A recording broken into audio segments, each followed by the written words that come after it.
Hey everybody, what's up? Punchy out here, going to be doing a Atlas Reactor Freelancer Spotlight for the Freelancer Rampart. This video is something I wanted to do for quite a while, and the reason being is because Rampart is a Freelancer I've seen a lot of people play and do amazing with them. He is a very situational Freelancer to be had. So for the catalyst, we're going to be doing Second Wind, Fetter for the rooting, and I'm not sure what I was doing here. I think I was trying to decide between using critical or turtle tech, and I think I go with turtle tech here. And I think the reason being is because the cooldown on his shield called Bulwark is pretty high, not super high, but pretty high. And so here's what I'm going to discuss besides his abilities.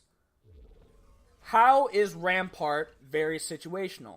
Well, he is a frontliner, so that makes him buff. He makes him buff and really beefy. He does damage, but he also can shield your friendly freelancers. So his first ability here we're going to be taking a look at is called Adamantium Flurry. What he does is he stabs out in front, and he does a spin maneuver. So if the drone was closer inside the circle and the stabbing range, he would take more than just the 21 damage. He would take 46 damage. And that's all around him as well for the circle. So he can also not only shield, but he can also pull enemies to him, which his next ability we're going to be taking a look at called Fusion Lance. He shoots out his sword and he pulls the enemy back to them.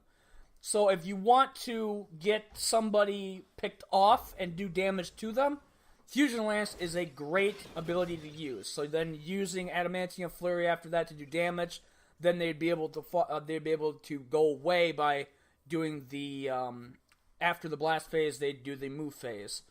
So as I said before, he is situational for protecting your allies. And the other ability here is called Unstoppable Force, and that helps in that way because you gain haste and you gain, I think you gain Unstoppable as well.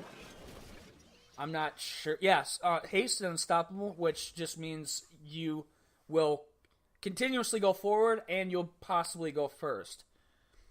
So Bulwark. This is his shield.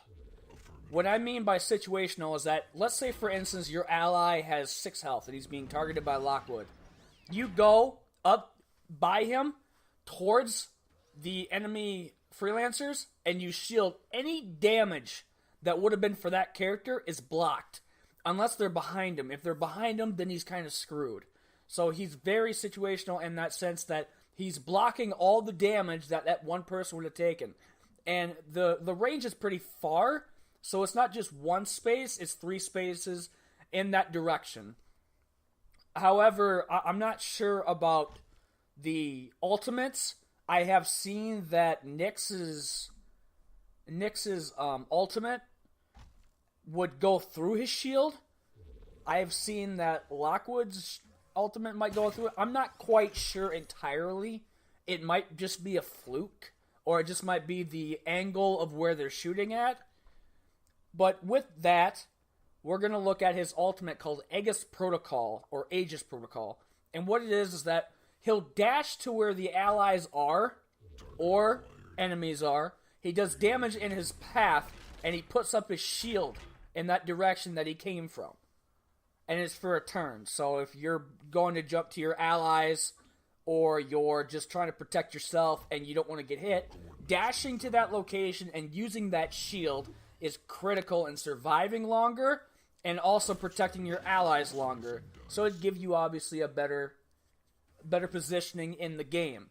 Rampart is very, very, very critical when it comes to combat, especially when you're low on health. Turtle Tech, like I said, is good to be used instead of using your ability or your Bulwark ability, and can obviously buy you time in going and using for those situational positions with your allies. I like the video, guys. I really hope you do too. Rampart is a great character to play as. And I'll see you all in the next Freelancer Spotlight. Later, guys.